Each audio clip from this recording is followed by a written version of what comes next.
இன்னொரு கிராமம் வானதராயன்பட்டினம். சாதி இந்துக்கள் உலகத்தால் சிலையில் சாமிகளை தூக்கி சென்றார்கள்.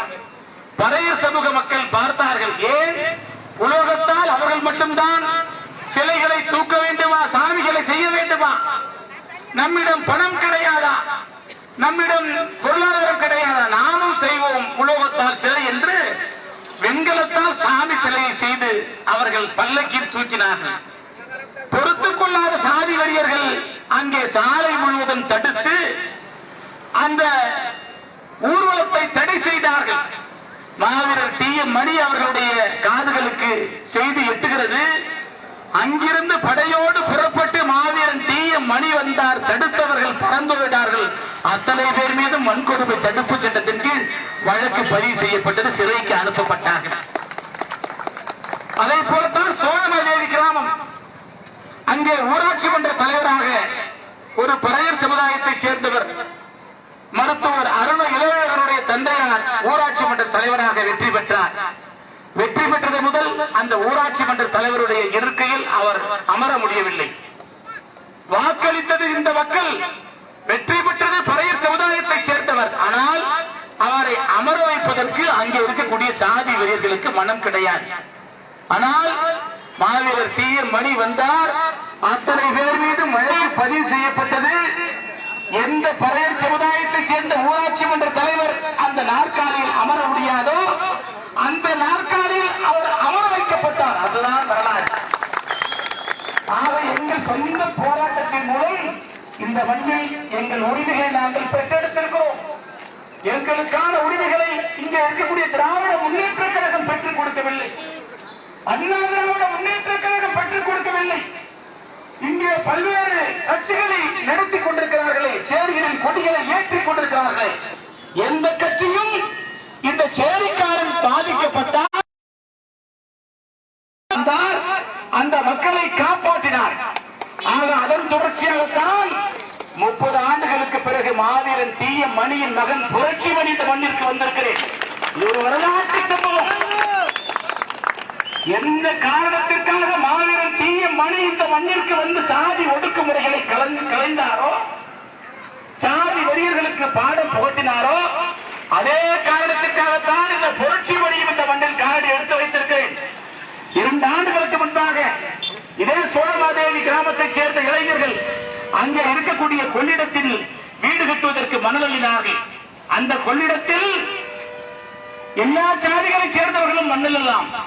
இன்னும் சொல்ல போனால் டிராக்டர்களை வைத்து அவர்கள் மணல் திருட்டு செய்யலாம், மாட்டு வண்டிகளை வைத்து மணல் திருட்டு செய்யலாம், அவரிடம் இருக்கக்கூடிய வாகனங்களை வைத்து மணல் திருட்டு செய்யலாம். ஆனால் சேரிக்காரன் சாதியில் பறையனாக பிறந்தவன் ஒருவன் தன்னுடைய குடிசை வீட்டை காங்கிரஸ் வீடாக கட்ட வேண்டும் என்று சொன்னால் 4 மூட்டைகளில் மணல் அள்ளினால் கூட அங்கே இருக்கக்கூடிய சாதி வெறியர்களுக்கு பொறுக்கவில்லை.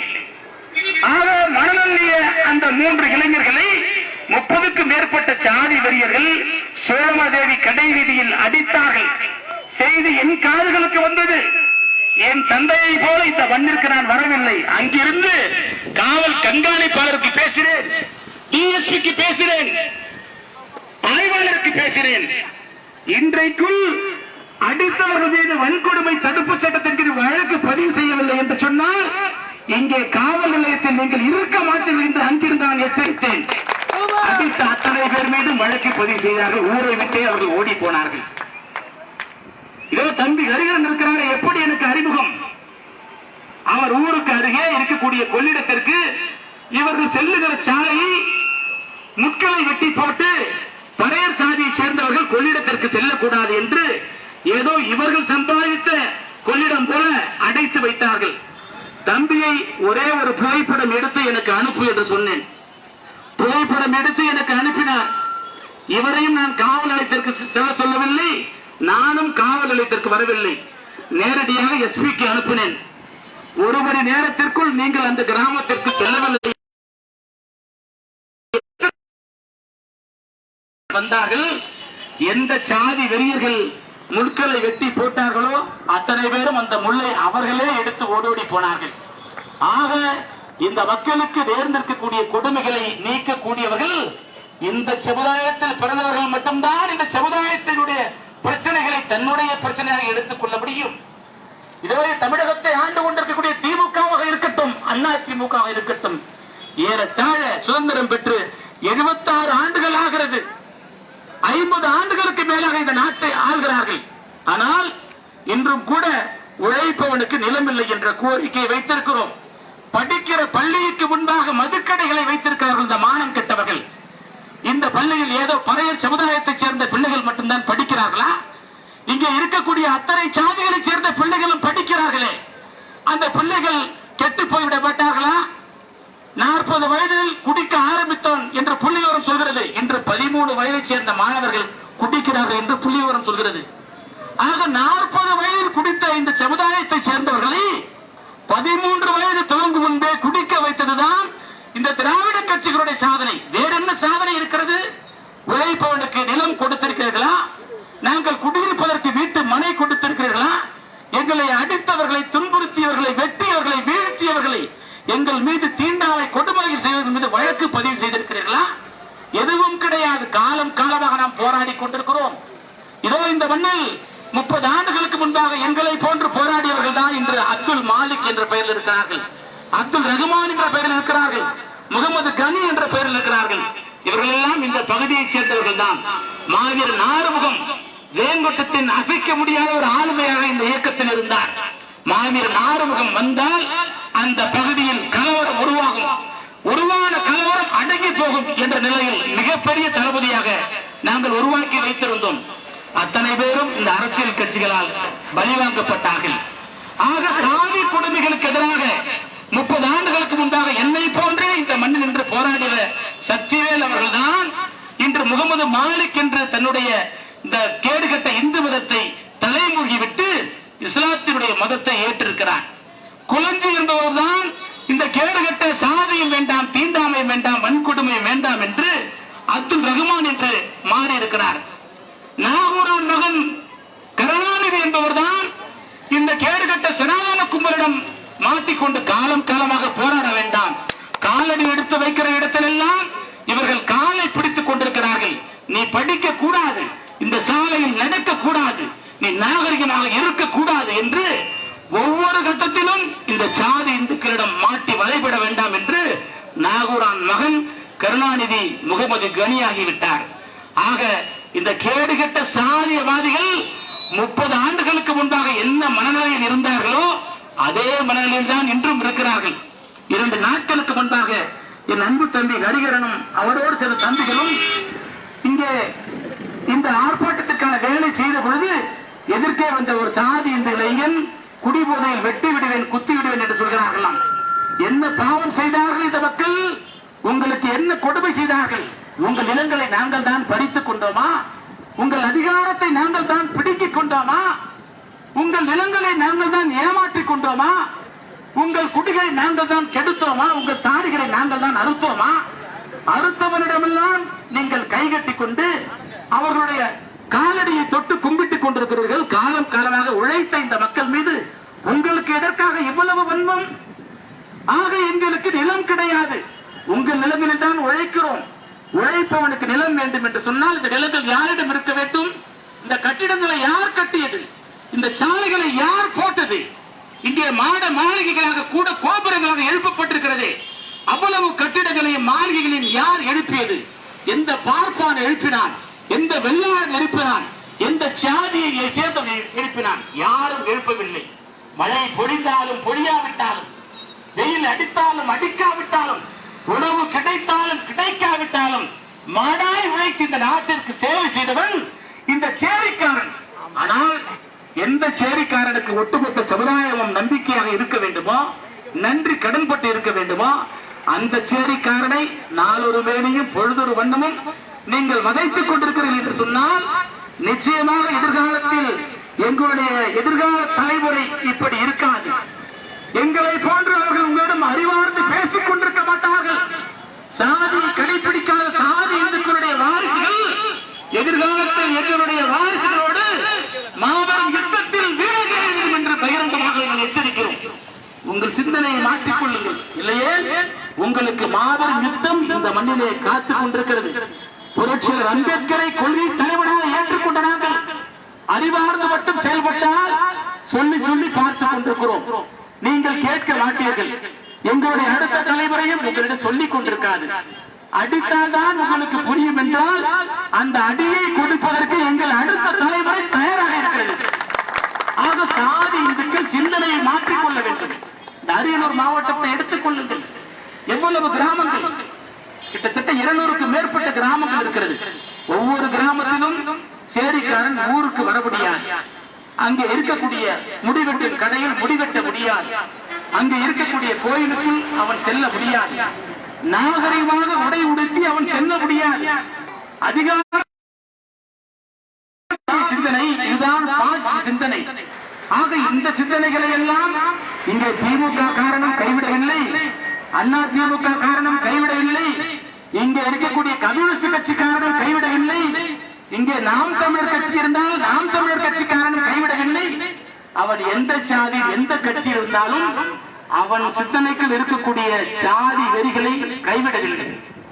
ஆக இவ்வளவு காலம் நாம் அவர்களுக்கு மீண்டும் மீண்டும் வாக்களித்திருக்கிறோம்.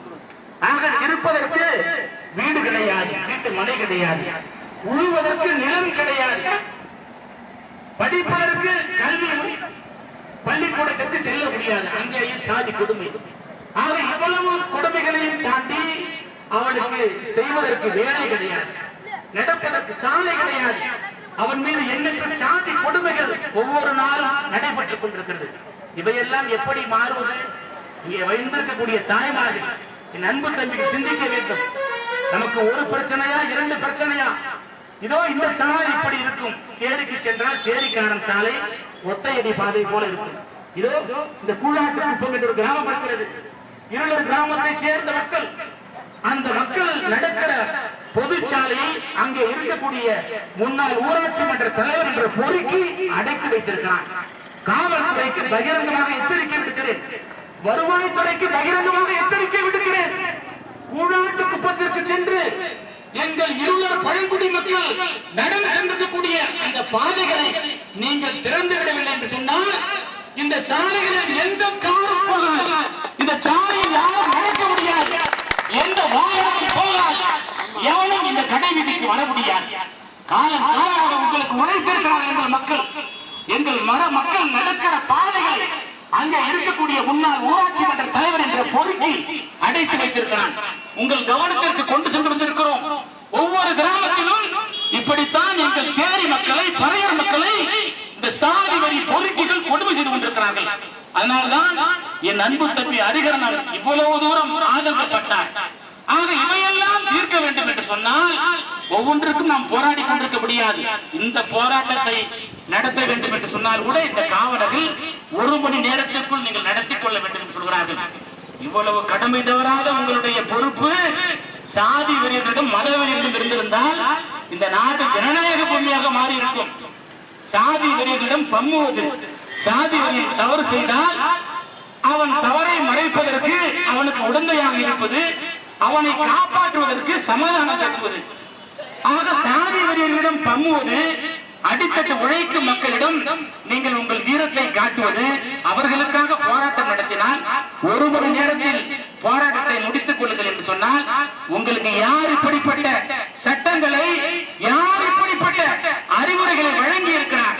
இந்த பறையர் சமுதாய மக்கள் போராடினால் மட்டும் 1 மணி நேரம் இங்கே திமுக கூட்டம் நடத்தினால் நள்ளிரவு 11 மணி வரை நடத்துவார்களா? ஆளுநருக்கு ஒரு நீதி, அடித்தட்டு சாதிகளுக்கு ஒரு நீதியா? நாட்டு சட்டத்தை யார் எழுதியது? சட்டத்தை யார் எழுதியது? எங்களை எல்லாம் ஒதுக்குகிறார்களே, அந்த பார்ப்பார்கள் எழுதினார்களா? வெள்ளாளர்கள் எழுதினார்களா? படையாட்சி எழுதினார்களா? செட்டியார்கள் எழுதினார்களா? கோளார்கள் எழுதினார்களா? முக்களத்தோர் எழுதினார்களா? பார்க்கிற பணியாக்கள் எழுதினார்களா? கிடையாது. மாணவர்ச்சியுடன் நம்மை தலைவர் வைத்த மகத்தான தலைவன் புரட்சியாளர் அம்பேத்கர் எழுதிய சட்டம். நாட்டுக்கே சட்டத்தை நாங்கள் கொடுத்திருக்கிறோம். நீங்க எங்களுக்கு நீங்க 1 மணி நேரத்தில் நீங்க நடத்துன்னு சொன்னோம்னா அந்த சட்டத்தை உங்களை விட எங்களுக்கு நன்றாக தெரியும். நீங்கள் எல்லாம் ஒழுங்காக சட்டம் ஒழுங்கை நீங்கள் எல்லாம் காப்பாற்றி இருந்தால் நாங்கள் ஏன் நின்று போராட போகிறோம்? நாங்கள் ஏன் போராட போகிறோம்? இந்த பள்ளிக்கூடத்திற்கு அருகே மதுக்கடைகளை வைத்திருக்கிறார்கள். ஒரு மானமுள்ளவன் இந்த ஆட்சியாளராக இருந்தால், ஒரு மானமுள்ள அதிகாரி இருந்திருந்தால், ஒரு மானமுள்ள மாவட்ட ஆட்சியருக்கு இருந்திருந்தால், ஒரு கோட்டாட்சியர் இருந்திருந்தால், பிள்ளைகளுடைய எதிர்காலம் பாதிக்கும் என்று அந்த மதுக்கடைகளை அகற்ற இருப்பார்கள். ஆனால் அரசு சிந்திக்க வேண்டியதை தம்பி அறிஞர் சிந்தித்துக் கொண்டிருக்கிறார். ஆக நாங்கள் தான் இந்த நாட்டின் ஆட்சியாளர்களாக வர வேண்டும். ஆக அரசு சிந்திக்காது, உழைக்கும் மக்களுக்கு நிலம் வேண்டும் என்று அரசு சிந்திக்காது. யார் சிந்திக்கிறார்? இங்கே நிற்கக்கூடிய நீலப்புலிகள் நாம் தான் சிந்திக்கிறோம். ஆக நீலப்புலிகள் தான் இந்த நாட்டை ஆள வேண்டும். ஆக அதிகாரம் நம்மிடம் இல்லாமல் போனதுதான் எல்லா பிரச்சனைக்கும் காரணம். சாலை வேண்டும் என்றாலும் போராட வேண்டும், வேலை வேண்டும் என்றாலும் போராட வேண்டும், சுடுகாடு வேண்டும் என்றாலும் போராட வேண்டும், வீடு வேண்டுமென்றாலும் போராட வேண்டும், உன் மீது சாதி ஒடுக்குமுறை நடந்தாலும் போராட வேண்டும். எல்லாவற்றிற்கும் போராடி கொண்டே இருந்தால் எந்த காலகட்டத்தில் நாம் வாழ்வது? 2000 ஆண்டுகளாக நம்முடைய வாழ்க்கை இப்படித்தான் போகுது. ஆனால் இவற்றுக்கெல்லாம் ஒரு தீர்வு இருக்கிறது. ஏன் போராட வேண்டும்? எல்லா சாதிகளும் போராடி கொண்டிருக்கிறார்களா? எல்லோரும் போராடவில்லை. எந்த சாதி மக்களுடைய கோரிக்கைகள் நிரம்ப பெறவில்லையோ, எந்த சாதி மக்களுக்கு அடிப்படை தேவைகளான உணவு, உடை, உறைவிடம் நிறைவு செய்யப்படவில்லையோ அவர்கள் தான் போராடி கொண்டிருக்கிறார்கள். ஆக இவற்றிற்கு தீர்வு என்ன? யார் இந்த பிரச்சனை தீர்த்து வைக்க வேண்டும்? ஆட்சியாளர்கள் தான் தீர்த்து வைக்க வேண்டும். இவ்வளவு காலம் யாருக்கு நாம் வாக்களித்தோமோ அவர்கள் அண்ணா திமுகவாக இருக்கலாம், திமுகவாக இருக்கலாம், காங்கிரஸாக இருக்கலாம், கம்யூனிஸ்டாக இருக்கலாம், பாரதிய ஜனதா கட்சியாக இருக்கலாம்.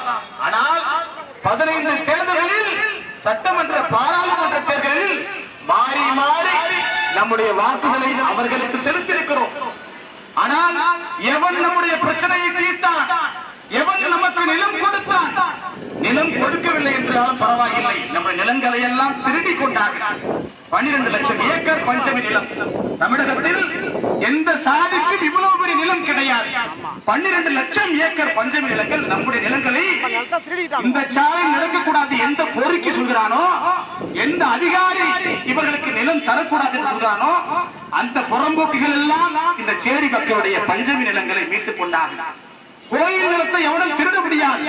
திராவிட மாடல் அரசு என்று சொல்லிக் கொள்கிற திமுக 2500 கோடி ரூபாய்க்கு கோயில் நிலங்களை மீட்டிருக்கிறது. கோயில் நிலங்களை எந்த ஆன்மீகத்திற்கு எதிராக, பாசித்திற்கு எதிராக, சனாதனத்திற்கு எதிராக நாங்கள் இருக்கிறோம் என்று சொல்லிக் கொள்ளக்கூடிய அந்த திமுக 2500 கோடி ரூபாய்க்கு 2 ஆண்டுகளில் கோயில் நிலங்களை மீட்டிருக்கிறது. ஆனால் 6வது முறை ஆட்சி கட்டிலில் திமுக அமர்ந்திருக்கிறது. ஏறத்தாழ 25 ஆண்டுகளுக்கு மேலாக நேரடி ஆட்சி பொறுப்பில் திமுக இருக்கிறது. 25 ஆண்டுகளாக இந்த மண்ணை திமுக ஆண்டாலும் 12 லட்சம் ஏக்கர் பஞ்சமி நிலத்தில் ஒரு கால்வாரி நிலத்தை கூட மீட்பதற்கு இந்த அரசுக்கு துப்பில்லை என்று சொன்னால், இந்த மாநிலத்தவர்களுக்கு மீண்டும் மீண்டும் நாம் ஏன் வாக்களிக்க வேண்டும்? ஆக நம்முடைய கோரிக்கைகளை நிறைவேற்றாதவர்களுக்கே மீண்டும் மீண்டும் வாக்களிக்கிறோம். அதனால்தான் நாம் இப்படி ஏழை எளியவர்களாக, வறியவர்களாக, துன்பப்படுபவர்களாக, இப்படி அல்லல்படுபவர்களாக இருக்கிறோம். ஆக நமது கைகளில் அதிகாரம் இருக்கிறது.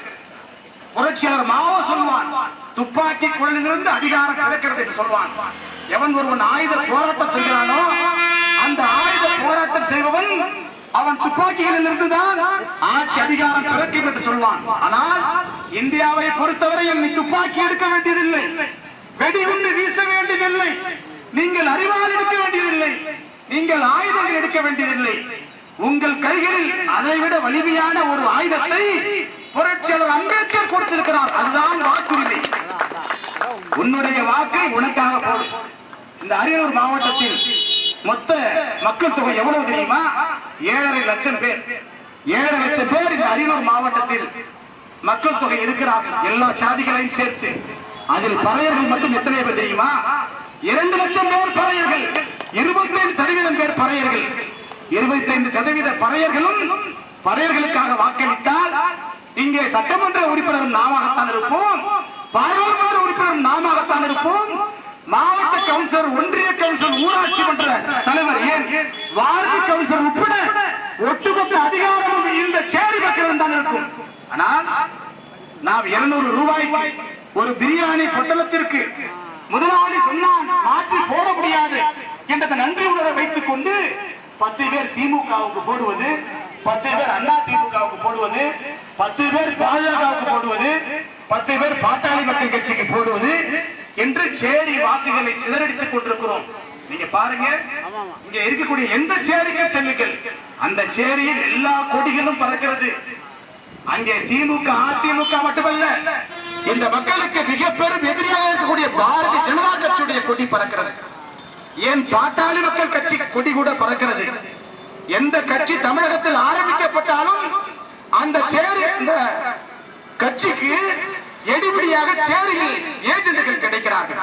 அந்த கட்சி கொடியை வந்து சேரியில ஏத்துவான், அந்த கட்சியோட நிர்வாகின்னு சொல்லுவான். அந்த கட்சி கூட்டம் போட்டா இந்த பெண்களை அழைத்துக் கொண்டு மாநாட்டுக்கு செல்வது, பொதுக்கூட்டம் செல்வது. 2 மாதத்திற்கு முன்பாக நான் வந்து சோழமதேவி கிராமத்திற்கு போனேன். அங்க பெண்களே இல்லை. எங்கே பெண்கள் என்று கேட்டால், ஒரு புடவை கொடுத்து கிட்டத்தட்ட லாரிகளில் ஆடு மாடுகளை போல சென்னையில் நடக்கக்கூடிய மாநாடுகளுக்கு அழைத்து சென்றிருக்கிறார்கள். இன்னொரு சமுதாயத்தின் தெருவிற்கு சென்று நீ கோடான கோடி ரூபாய் கொடுத்தாலும் அந்த சாதியை சேர்ந்த பெண்கள் இந்த நீலப்புலிகளுடைய போராட்டத்திற்கோ பகுஜன் சமாஜ் கட்சியுடைய போராட்டத்திற்கு வருவார்களா? அவர்கள் மானவரட்சியோடு இருக்கிறார்கள். சேரிக்காரனுக்கு எந்த காலகட்டத்திலும் வாக்களிக்க கூடாது என்று தெளிவாக இருக்கிறார்கள். ஆனால் நான் தான் நம்மை அடித்தாலும் உதைத்தாலும் நம்முடைய எந்த கோரிக்கையை நிறைவேற்றவில்லை என்று சொன்னாலும் மீண்டும் மீண்டும் அவர்களுக்கே நாம் வாக்களித்துக் கொண்டிருக்கிறோம். இதோ இந்த தொகுதிக்கு அண்ணன் திருமாவளவன் அவர்கள் தான் 2வது முறையாக பாராளுமன்ற உறுப்பினராக இருக்கிறார். ஒரு பாராளுமன்ற உறுப்பினராக ஒரு சக்தி வாய்ந்த ஒரு தலைவர் இருக்கிறார். ஆனால் எல்லா கிராமத்திலும் சாதி கொடுமைகள் நடந்து கொண்டிருக்கிறது. அப்படி என்று சொன்னால் அந்த அதிகாரத்தால் இந்த சேரி மக்களுக்கு என்ன பலன் கிடைக்கிறது? அண்ணன் திருமாவளவன் 2 முறை 10 ஆண்டுகள் பாராளுமன்ற உறுப்பினராக இருந்திருக்கிறார். ஏன் ஒவ்வொரு சேரியிலும் கொடுமைகள் எடுக்கிறது? ஏன் இந்த மக்களுக்கு நிலம் இல்லை? ஏன் இந்த மக்களுக்கு வீடு கிடையாது? ஆக இவற்றையெல்லாம் பேச வேண்டிய அண்ணன் திருமாவளவன் அவர்கள் சட்டமன்றத்தில் பாராளுமன்றத்தில் சனாதன எதிர்ப்பை பேசுகிறார். ஆனால் சாதி மக்கள் ஒடுக்கப்படுவதை பற்றி பேசுவது கிடையாது. அவர் பேசியிருந்தால் பிரச்சனை தீர்ந்திருக்கும். ஆக 4 சட்டமன்ற உறுப்பினர்களை வைத்திருப்பவர்கள் உதயநிதி சனாதனத்திற்கு எதிராக பேசினார். உதயநிதிக்கு எதிராக சாமியார்கள் 10 கோடி அறிவித்தால் அதற்கு எதிராக இங்கே சட்டமன்ற உறுப்பினர்கள் பொங்குகிறார்கள். திமுகவில் இருக்கக்கூடிய அண்ணன் ராசா பொங்குகிறார். இங்கே எஸ்சி மக்கள் மீது நடக்கக்கூடிய வன்கொடுமைகளுக்கு குரல் கொடுக்காத தனித்தொகுதி எம்எல்ஏக்கள் எல்லாம் பொங்குகிறார்கள். ஆனால் சேரி மக்கள் பாதிக்கப்பட்டால் அவர்களும் குரல் கொடுப்பது கிடையாது.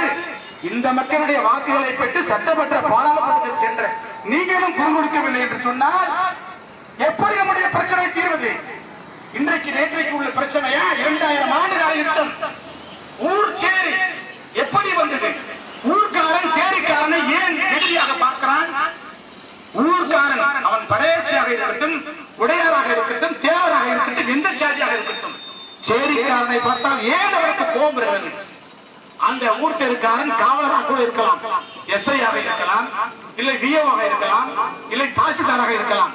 அவன் எந்த பொறுப்புக்கு சென்றாலும் அவன் மூளையில் அவனை ஆட்டி படைக்கக்கூடிய சாதி வழியில் இருந்து அவனால் விடுதலை பெற முடியவில்லை. அதனால்தான் இவ்வளவு கொடுமைகள் நடந்த பிறகும் பாதிக்கப்பட்ட சேரி மக்களை தான் இவர்கள் சமாதானப்படுத்துகிறார்கள் ஒழிய, பாதிக்கப்பட்ட சேரி மக்களை தான் இவர்கள் மிரட்டுகிறார்களே ஒழிய, செய்பவனை இவர்கள் மிரட்டுவது கிடையாது, அடிப்பது உதைப்பது கிடையாது.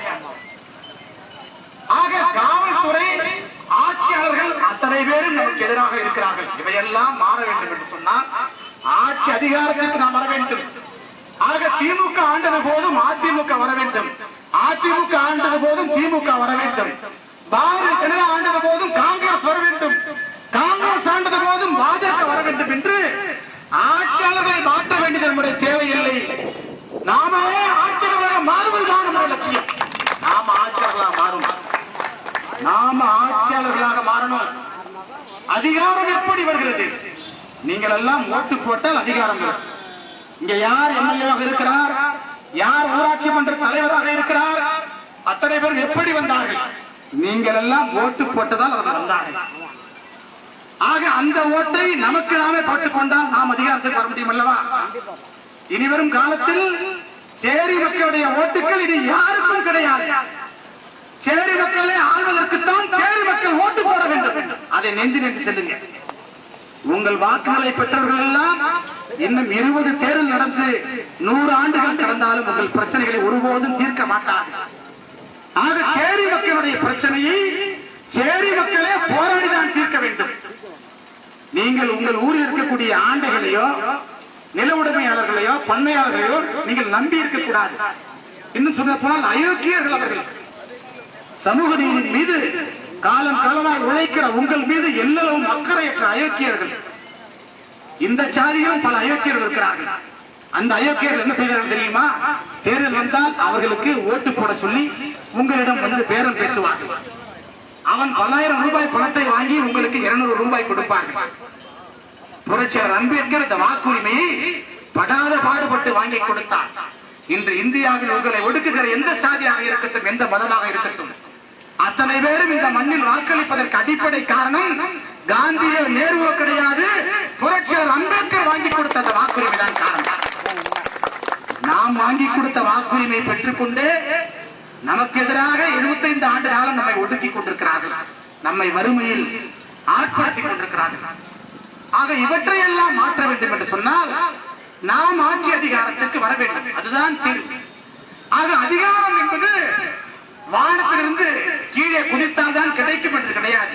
பண்ணையார் மகன்தான் அதிகாரத்திற்கு வர முடியும், பணக்காரர் மகன்தான் அதிகாரத்திற்கு வர முடியும், இங்கே எஜமானுடைய மகன்தான் அதிகாரத்திற்கு வர முடியும் என்று கிடையாது. நாமெல்லாம் சிந்திக்க ஆரம்பித்தால் சேரி மக்களும் பல்லராக பறையராக அருந்ததியாக பிறந்த சேரிக்காரர் இந்த நாட்டை ஆள முடியும். அப்படித்தான் உத்தரப்பிரதேசத்தை 4 முறை ஆட்சியினார் அன்னை மாயாவதி அவர்கள். இந்தியாவிலேயே மிகப்பெரிய மாநிலம் உத்தரப்பிரதேசம். இங்கே நம்முடைய தலைவர்கள் எல்லாம் 4 சீட்டுகளுக்கும் 5 சீட்டுகளுக்கும் பேரம் பேசிக் கொண்டிருக்கிறார்கள். வேங்கை வெயிலில் நம்மை குடிக்கிற தண்ணீரில் மலத்தை கலந்து நம்மை கொடுமைப்படுத்தினாலும் இவர்களுக்கு கோபம் வருவது கிடையாது. 4 வேளையில் படிக்கிற மாணவனை வெட்டி துண்டு துண்டாக இவர்கள் போட்டாலும் இவர்களுக்கு ரோஷம் வருவது கிடையாது. எவ்வளவு கிராமத்தில் ஒவ்வொரு நாளும் எவ்வளவு கொடுமைகள் நடந்தாலும் நம்முடைய தலைவர்கள் வாயை கூட இந்த ஆளுகிற திமுக அரசுக்கு எதிராக இவர்கள் திறப்பது கிடையாது. அதிகபட்சம் இவர்கள் திறப்பது எல்லாம் பாரதிய ஜனதா கட்சி ஒழிய வேண்டும், RSS ஒழிய வேண்டும் என்றுதான் குரல் கொடுப்பார்கள். பாரதிய ஜனதா கட்சி ஒழிய வேண்டும் நானும் சொல்கிறேன், RSS ஒழிய வேண்டும் நானும் சொல்கிறேன். ஆனால் சேரி மக்களை இவ்வளவு காலம் துன்ப துயரத்தில் ஆழ்த்திய திராவிட கட்சிகளும் இந்த மண்ணில் இருந்து ஒழிய வேண்டும். சேரிக்காரன் நாடாள வேண்டும். ஆக தேசிய மாடல் என்று இந்துத்துவத்தின் பெயரால் இந்த நாட்டை ஆள வேண்டும் என்று இந்துத்துவ சக்திகள் இங்கே ஒரு அஜெண்டா வைத்து செயல்பட்டுக் கொண்டிருக்கிறார்கள். தேசிய அளவில் திராவிட மாடல் என்று இந்த மண்ணை மீண்டும் மீண்டும் 5 முறை ஆண்ட திராவிட கட்சிகள் ஆள்வதற்கு திராவிட மாடல் என்ற பெயரில் வேலை செய்து கொண்டிருக்கிறார்கள். ஆக இரண்டையும் தாண்டி தமிழகத்தில் மக்கள் தொகை 2 கோடியாக இருக்கக்கூடிய இந்த சேரி மக்கள் அம்பேத்கரிய மாடல் என்று நாம் ஆட்சி அதிகாரத்தை கைப்பற்றுவதுதான் தீர்வு. 2 கோடி மக்கள் இருக்கிறோம். இந்தியாவில் 25% பேர், 40 கோடி பேர். உலகத்தில் இந்த சாதிக்கென்று ஒரு நாட்டை பிரித்தால் உலகத்தில் 4வது மிகப்பெரிய நாடாக இருக்கும் நம்முடைய நாடு. அந்த நாட்டிற்கு தலித்தான் என்று கூட வைத்துக் கொள்ளலாம். ஆக சாதி இந்துக்கள் மதவெறியர்கள் சுதந்திரம் பெற்ற 77 ஆண்டுகள் ஆன பிறகும் எங்களுக்கான நிதியை திருடிக் கொண்டீர்கள். தமிழகத்தில் ஒவ்வொரு ஆண்டும் 17,000 கோடி ரூபாய் SC/ST சிறப்பு கூறு திட்டத்தின் மூலம் நிதி ஒதுக்குகிறார்கள். 17,000 கோடியும் நமக்கு வந்திருந்தால் நமக்கு நிலம் கிடைத்திருக்கும், வீடு கிடைத்திருக்கும், நமக்கு வேலை கிடைத்திருக்கும், வசதி வாய்ப்பு கிடைத்திருக்கும், தொழில் செய்வதற்கு கிடைத்திருக்கும், அத்தனையும் கிடைத்திருக்கும். ஆனால் நம்மை கையேந்த வைத்துவிட்டு 200 ரூபாய்க்கு நம்மை கையேந்த வைத்துவிட்டு 17,000 கோடி ரூபாயை ஆளுகிற கும்பல் ஆட்டையை போட்டுக் கொண்டிருக்கிறது. இவை முடிவுக்கு வர வேண்டும் அல்லவா? நமக்கு தர வேண்டிய 12 லட்சம் ஏக்கர் பஞ்சமி நிலம் எப்படி கைக்கு வரும்? எவ்வளவு சட்டமன்ற உறுப்பினர்கள்? 44 பேர் தமிழகத்தில் இந்த சாதியை சேர்ந்தவர்கள் MLA-க்களாக இருக்கிறார்கள். 44 பேர். 7 பேர் பாராளுமன்ற உறுப்பினர்களாக இருக்கிறார்கள். இவர்கள் எல்லாம் சட்டமன்றத்திலும் பாராளுமன்றத்திலும் சேரி மக்களுக்கு கொடுத்த பஞ்சமி நிலத்தை அவர்களிடம் கொடுக்க வேண்டும் என்று பேசியிருந்தால் அன்பு தம்பி அறிஞர் சொன்னது போல 2 ஏக்கர் நிலம் குறைந்தபட்சம் 10 லட்சம் குடும்பத்திற்கு அது கிடைத்திருக்காதா? ஏன் குரல் கொடுக்கவில்லை?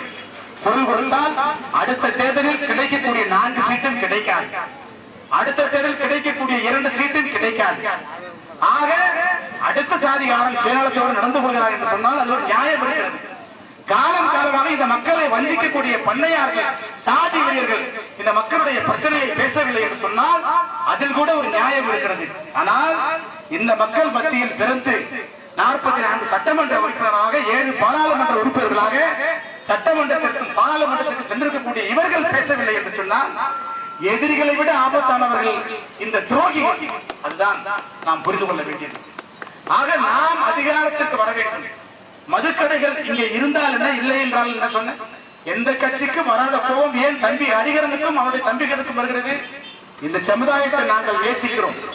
நீங்கள் எவ்வளவு எங்களை படுகொலை செய்தாலும், எவ்வளவு எங்களை அடித்து உதைத்தாலும், எவ்வளவு வன்கொடுமை செய்தாலும், எவ்வளவு உழைக்கிற இடத்தில் நீங்கள் அவமானப்படுத்தினாலும் இந்த சமுதாயத்தை நாங்கள் நேசிக்கிறோம். அதனால்தான் மதுக்கடை இங்கே இருக்கக்கூடாது என்று நாங்கள் இவ்வளவு ஆக்ரோஷமாக போராட்டம் நடத்தி கொண்டிருக்கிறோம். வீட்டுமனை அனைவருக்கும் தரப்பட வேண்டும். அது பறை சமுதாய மக்கள் மட்டுமல்ல, உழைக்கும் சாதி எந்த சாதியாக இருக்கட்டும், அது வன்னியர் சமுதாயமாக இருக்கட்டும், உடையாராக இருக்கட்டும், இல்லை இங்கே இருக்கக்கூடிய ரெட்டியாராக இருக்கட்டும், எந்த சாதியாக இருக்கட்டும், அவன் ஏழையாக இருந்தால் அவன் வீடு கட்டுவதற்கு வீட்டுமனை தர வேண்டியது இந்த அரசின் கடமை. அவன் விவசாய வேலை செய்தால் உழைப்பவனுக்கு நிலம் தர வேண்டியது அரசின் கடமை. ஆக உங்கள் கடமையை நீங்கள் மறந்தால் எங்களுடைய கடமை உங்களை வீட்டுக்கு அனுப்புவதாக மாறிவிடும். ஆக உங்கள் கடமைகளை நீங்கள் இனி மறக்கக்கூடாது. ஆக என் அன்பார்ந்த தம்பிகளே, பெரியவர்களே, தாய்மார்களே, 30 ஆண்டுகள் கழித்து இந்த மண்ணில் நாங்கள் காலடி எடுத்து வைத்திருப்பது ஏதோ இங்க இருக்கக்கூடிய கூட்டணி கட்சிகளின் தயவால் இங்கே 2 ஊராட்சி மன்ற உறுப்பினர்களை பெற வேண்டும், சட்டமன்ற உறுப்பினர்களை பெற வேண்டும் என்பதற்கு கிடையாது. எவ்வளவு மழை போல எதிரிகள் வந்தாலும், புயல் போல இங்கே ஆதிக்கங்கள் வந்தாலும், மாவீரன் தீயம் மொழி போல இந்த மண்ணில் எதிர்த்து நின்று எதிரிகளை வீழ்த்த வேண்டும் என்பதுதான் இந்த மண்ணில் நாங்கள் காலடி எடுத்து வைத்திருப்பதற்கு அடிப்படை காரணம். காவலர்கள் கோவித்துக் கொள்ளக்கூடாது. என் அன்பு தம்பி ஹரிகரன் பேசியதற்கு கோவித்துக் கொள்ளக்கூடாது. எங்களுடைய நியாயமான ஆதங்கங்களை நீங்கள் புரிந்து கொள்ள வேண்டும். ஒவ்வொரு கிராமத்திலும் சாதி படுகொலைகள், சாதி கொடுமைகள் நடந்து கொண்டிருக்கிறது. யார் தடுக்க வேண்டும்? சட்டம் ஒழுங்கு யார் கைகளில் இருக்கிறது? உங்கள் கைகளில் தானே சட்டம் ஒழுங்கு இருக்கிறது. மாநில அரசின் கைகளில் தானே சட்டம் ஒழுங்கு இருக்கிறது. நீங்கள் தானே தடுத்திருக்க வேண்டும். சேரிக்காரன் இங்கே ஒரு வன்முறை செய்துவிட்டால் எவ்வளவோ தீவிரமாக நீங்கள் அவன் மீது வழக்கு போடுகிறீர்கள். அந்த சேரிகள் பூந்து அந்த சேரியை ஆட்டி படைக்கிறீர்கள். அந்த குற்றம் செய்யவில்லை என்று சொன்னால் அவன் ஆய் அப்பனை பெற்றோரை தூக்கி வந்து காவல் நிலையத்தில் உட்கார வைக்கிறீர்கள். ஆக சேரிக்காரன் தவறு செய்தால் இவ்வளவு துணிவோடு, இவ்வளவு வீராப்போடு பணி செய்கிற நீங்கள் எங்கள் மீது குற்றமளிப்பவர்கள் மீதும் நீங்கள் இதே கடமை உணர்வு செய்ய வேண்டும் என்பதுதான் எங்களுடைய கோரிக்கை. அதுதான் எங்களுடைய வேண்டுகோள். அப்படி நீங்கள் செய்தால் நிச்சயமாக காவலர்களை இங்கே போற்றி புகழ்பவர்களாக, உங்கள் சட்ட ஒழுங்கு பணிகளுக்கு ஆதரவு தரக்கூடியவர்களாக ஆளும் கட்சி இருக்கிறதோ இல்லையோ நீலப்புலிகள் இயக்கம் இருக்கும். நீங்கள் அப்படி இல்லை. அதனால்தான் நாங்கள் உங்களை கடுமையாக சாட வேண்டிய நெருக்கடி ஏற்பட்டிருக்கிறது. ஆக என் அன்பு தம்பி ஹரிகரன் சொன்னது போல 10 தினங்களுக்குள் குறைந்தபட்ச ஒரு முன் ஏற்பாட்டை, ஒரு முன்னெடுப்பை இந்த மதுக்கடை அகற்றுவதற்கு இங்கே இருக்கக்கூடிய காவல்துறை அதிகாரிகளும், உளவுத்துறை அதிகாரிகளும், வருவாய்த்துறை அதிகாரிகளும் ஒரு குறைந்தபட்ச முன்னெடுப்பை செய்ய வேண்டும். கொளுத்துவோம் என்றெல்லாம் சொல்ல தேவையில்லை. கொளுத்துவது யாருடைய ஆயுதம்? ஆயுதங்களை எடுப்பது யாருடைய வழிமுறை? அறிவற்றவனின் அணுகுமுறைதான் ஆயுதம் ஏந்துவது. அதனால்தான் சாதி வெறியர்கள் ஆயுதங்களை எடுத்துக் கொண்டிருக்கிறார்கள். நாம் அறிவை பயன்படுத்திக் கொண்டிருக்கிறோம். ஆக நாட்டிற்கு சட்டத்தை எழுதி கொடுத்து நாமே ஏன் ஆயுதத்தை எடுக்க வேண்டும்? ஆயுதத்தை எடுக்கக்கூடாது, அறிவாயுதத்தை பயன்படுத்த வேண்டும். ஆக இந்த நாட்டின் ஆளுமட்டங்களாக இருந்தவர்கள் எந்த ஆயுதத்தையும் எடுப்பவர்கள் கிடையாது. உங்களை எல்லாம் தந்திரமாக அவர்களுக்கு வாக்களிக்க வைத்திருக்கிறார்கள். ஆக நாமும் அவர்களை நமக்கு வாக்களிக்க வைக்க வேண்டும். ஆக அதிகாரத்தை கைப்பற்றாமல் இங்கே எந்த மாற்றமும் நடக்காது. எல்லாவற்றையும் நீங்கள் கேட்டுக்கொண்டு வீட்டிற்கு சென்று அடுத்த தேர்தல் வந்தால் சூரியன் எங்கே என்று தேடி ஓட்டு போடுவது, இரத்த நிலை எங்கே என்று தேடி ஓட்டு போடுவது, என் ரத்தத்தில் திமுக ரத்தம் தான் என் உடலில் ஓடுவது என்று வீராப்பி பேசிக் கொள்வது, இப்படியெல்லாம் சேரிக்காரன் இருப்பதால் தான் சேரிக்கு எந்த காலத்திலும் விடிவு பெறாமல் இருக்கிறது. ஆக நமக்காக நாம் வாக்களிக்க வேண்டும். அதிகாரம் என்பது நீங்கள் போடுகிற ஓட்டில் தான் இருக்கிறது. எல்லோரும் ஓட்டு போட்டோம்னா யாரு அதிக ஓட்டு வாங்குறானோ அவனை ஜெயிக்க முடியும். ஆக எல்லா சாதிக்காரர்களும் நம்மை விட குறைவாகத்தான் இருக்கிறார்கள். எல்லா சாதியும் நேர்மையாக இருக்கிறார்கள். எப்படி இவ்வளவு காலம் நாம் அவர்களுக்கு வாக்களித்தோமோ அதே போலவே நாமும் நேர்மையான ஆட்சியாளர்களாக இருந்தால் அன்பு சகோதரி மாயாவதி எப்படி 4 முறை ஆட்சி கட்டினில் அமர்த்தினார்களோ அப்படித்தான் அன்பு தம்பி ஹரிஹரனையும் அமர்த்துவார்கள், இந்த புரட்சி மணியும் அமர்த்துவார்கள், அன்பு தம்பிகளையும் சட்டமன்ற பாராளுமன்றத்திற்கு அனுப்புவார்கள். அதற்கு நம்மிடமும் நேர்மை தேவை. ஆக ஒவ்வொரு காவல் நிலையத்திலும் அம்பேத்கர் பெயரை சொல்லிக் கொண்டு நிற்கக்கூடிய கட்ட பஞ்சாயத்து கூட்ட நீலப்புலிகள் கிடையாது. நீலப்புலிகள் சட்டத்தின் வழி போராடக்கூடிய ஒரு அமைப்பு, கட்ட பஞ்சாயத்து அமைப்பு கிடையாது. எந்த காலகட்டத்திலும் நானோ என் தம்பிகளோ என் அமைப்பை சேர்ந்தவர்களோ கட்ட பஞ்சாயத்து செய்வதற்கு சமாதானம் செய்வதற்கு வரப்போவது கிடையாது.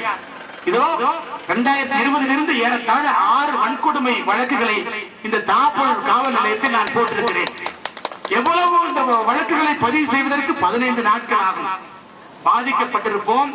இதோ இந்த சோழமாதேவியில் சிவகுமார் என்ற ஒரு பழைய சமுதாயத்தை சேர்ந்தவரை அடித்து மண்டையை பிளந்து விட்டார்கள். அவ்வளவு கொடுமை செய்தவனை கூட இந்த காவல்துறை அன்றைய தினம் அரசு செய்யவில்லை. ஆனாலும் கூட தொடர்ந்து போராடி அந்த வழக்கை பதிவு செய்வதற்கே எங்களுக்கு 15 நாட்கள் ஆயிற்று. சோழமாதேவியிலும் அப்படித்தான் வழக்கு பதிவு செய்தோம். தேவமங்கலத்திலும் அப்படித்தான் வழக்கு பதிவு செய்தோம். அப்படித்தான் இந்த பகுதியில் என் அன்பு தம்பிகள் கொண்டு வரக்கூடிய அத்தனை பிரச்சனைகளையும் சட்டத்தின் வழி நாங்கள் அணுகிக் கொண்டிருக்கிறோம். ஆக சட்டத்தை வைத்துக் கொண்டு அதற்காக சீருடையை போட்டுக்கொண்டு அதற்காக கையில் குண்டாண்டடியையும் துப்பாக்கி வைத்திருக்கக்கூடிய காவல்துறை தெரு பொறுக்கிகள் செய்யக்கூடிய கட்ட பஞ்சாயத்து செய்தால் பொறுக்கிகளுக்கும் காவல்துறைக்கும் வித்தியாசம் கிடையாதா? ஆக காவல்துறை சட்டத்தின்படி இந்த மக்களை நடத்த வேண்டும். 12 மணிக்கு வந்தால் கூட புகாரை நீங்கள் பெற வேண்டும். போயிட்டு நாளைக்கு வாங்கன்னு சொன்னோம்னா அடுத்த போராட்டம் நாங்கள் முன்னெடுத்து வேலையை விட்டு நீங்கள் போயிட்டு நாளைக்கு வாங்கின வீட்டுக்கு அனுப்ப வேண்டிய தேவை ஏற்படும். ஆக புகார் கொடுத்த பொழுது புகாரை பெறுவதற்கே உனக்கு துப்பு இல்லை என்று சொன்னால் உனக்கு இதற்கு காக்கி சட்டை குண்டாந்தரை. ஆக சட்டத்தை கையில் எடுத்துக் கொண்டு இந்த மக்களை காப்பாற்ற வேண்டியவன் காவல் நிலையத்தை பூட்டி வைத்துக் கொண்டு உறங்கிக் கொண்டு காலையில் வா என்று சொன்னால் நாளைக்கு உன்னுடைய நிலைமை வேற மாதிரி போக வேண்டும் என்று பகிரங்கமாக எச்சரிக்கிறேன். அவை நன்றார்ந்த தாய்மார்களே, பெரியவர்களே, நமக்கு எதிராக எல்லோரும் இருக்கிறார்கள். இங்கே அதிமுக, திமுக, காங்கிரஸ், பிஜேபி மட்டுமல்ல, நீங்கள் காலம் காலமாக யாருக்கு உழைத்துக் கொண்டிருக்கிறீர்களோ அவர்களும் உங்களுக்கு எதிராகத்தான் இருக்கிறார்கள். இவையெல்லாம் மாற வேண்டும் என்று சொன்னால் புரட்சியாளர் அம்பேத்கர் காட்டிய வழியில் இந்த நாட்டின் ஆளுமன்றமாக நாம் மாற வேண்டும், ஆட்சியாளர்களாக மாற வேண்டும். எப்படி வன்னியர் வாக்கு அந்நியருக்கு இல்லை என்று மருத்துவர் ராமதாஸ் அறிவிக்கிறாரோ அப்படித்தான் சேரிக்காரன் வாக்கு இது யாருக்கும் இல்லை என்று அறிவிக்க வேண்டும். சேரிக்காரன் தான் அதிகாரத்திற்கு வர வேண்டும். எல்லாரும் வாக்களித்தோம், எந்த பிரச்சனையும் தீரவில்லை. ஆக நமக்கு நாமே வாக்களிக்க வேண்டும். இங்கே உழைக்கும் சமுதாயமாக இருக்கக்கூடிய வன்னியர்களோடு, இங்கே உழைக்கும் சமுதாயமாக இருக்கக்கூடிய பிற மக்களோடு இணக்கமாக நாம் இருக்க வேண்டும். எல்லா சாதியிலும் அயோக்கியர்கள் இருக்கிறார்கள். அந்த அயோக்கியர்களை தனிமைப்படுத்த வேண்டும்.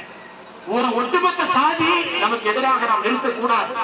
அது எந்த சாதியாக இருக்கட்டும், அந்த சாதியில் இருக்கக்கூடிய ஏதோ 2 பொறுக்கி உங்களுக்கு எதிராக வன்கொடுமைகள் செய்திருப்பான், உங்களுக்கு எதிராக அவன் மிரட்டி இருப்பான், உங்களுக்கு எதிராக அவன் பல கொடுமைகளை செய்திருப்பான். ஆனால் அவனை நீங்கள் தனிமைப்படுத்த வேண்டும். சேரிக்காரனை எல்லாம் நமக்கு எதிரிகள் போல பார்ப்பது போல ஊர்தற்காரர்களை எல்லாம் நாம் எதிரியாக பார்க்க வேண்டியதில்லை.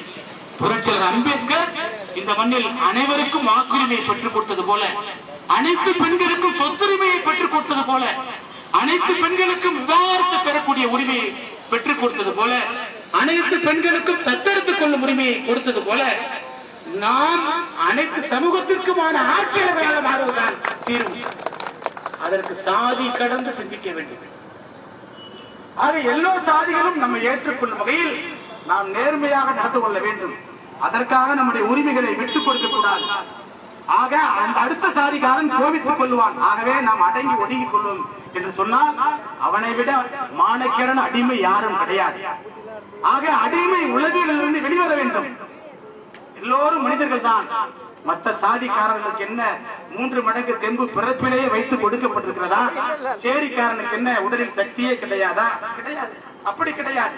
இந்த மண்ணில் கடுமையாக உழைப்பவர்கள் தான் காலை 8 மணிக்கு மண்வெட்டியை எடுத்துக்கொண்டு வயலுக்கு சென்றால் நண்பகல் 3 மணி வரை நாம் ஓய்வு மனுஷன் இல்லாமல் கொத்துகிறோம். எந்த சாதிக்கு இவ்வளவு பெரிய உடல் வலி இருக்கிறது? காலை அண்டை விட்டு துவங்கினால், நாட்டு பறிக்க துவங்கினால், கதிர் அறுக்க துவங்கினால், மூட்டை தூக்க துவங்கினால், நாட்டு நட துவங்கினால், சாலை வேலைக்கு துவங்கினால், கல் அறுக்க துவங்கினால், மரம் வெட்ட துவங்கினால், மாலை வரை நாம் உழைத்துக் கொண்டிருக்கிறோம். இவ்வளவு உடல் வலி யாருக்கு இருக்கிறது?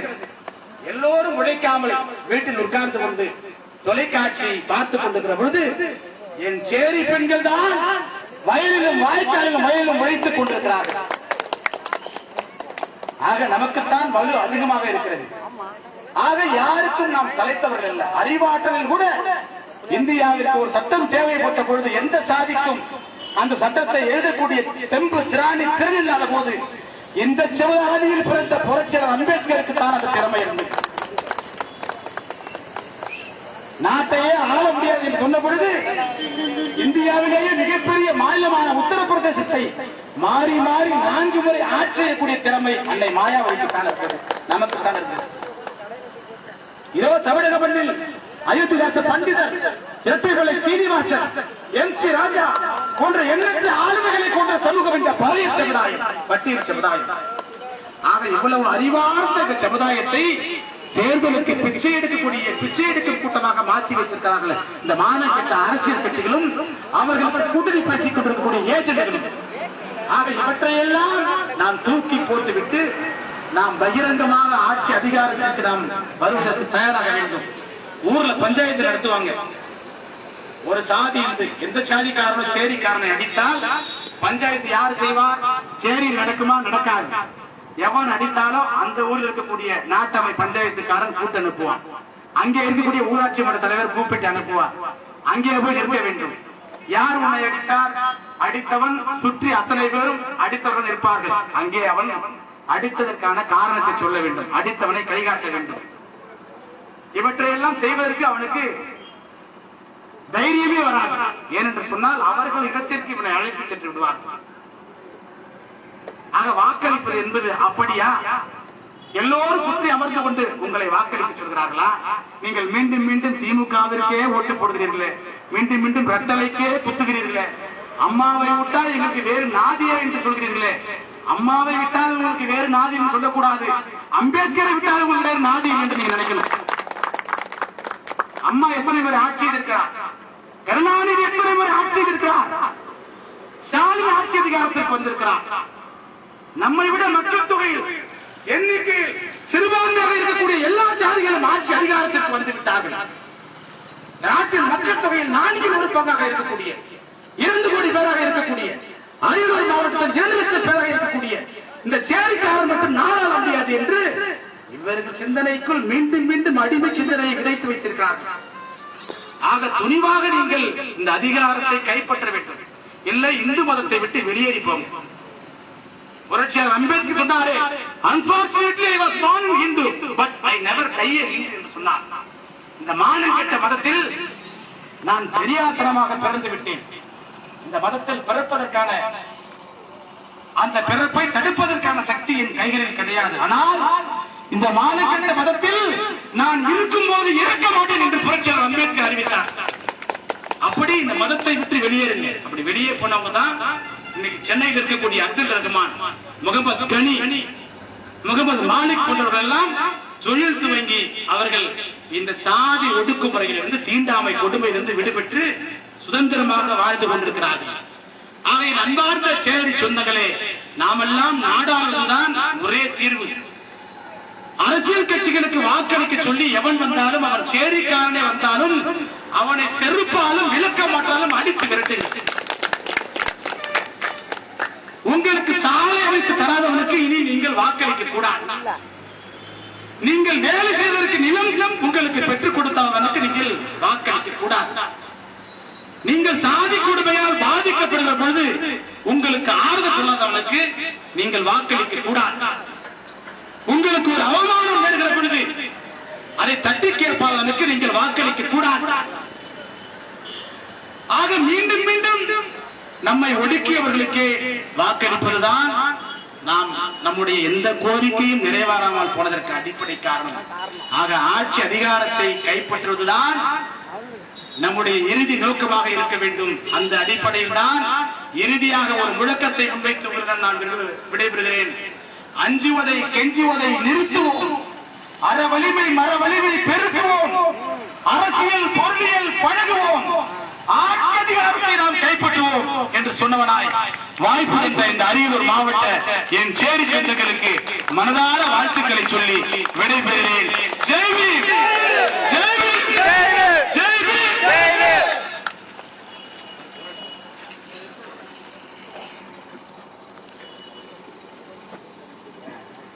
விடுதலை தமிழ் புலிகள் கட்சியின் சார்பாக வந்திருக்கக்கூடிய அன்பு தம்பி சரண்ராஜ் அவர்கள் இறுதியாக 2 கருத்துக்களை முன்வைத்து இந்த நிகழ்ச்சியை நிறைவு செய்ய வேண்டும் என்று காலம் கடந்து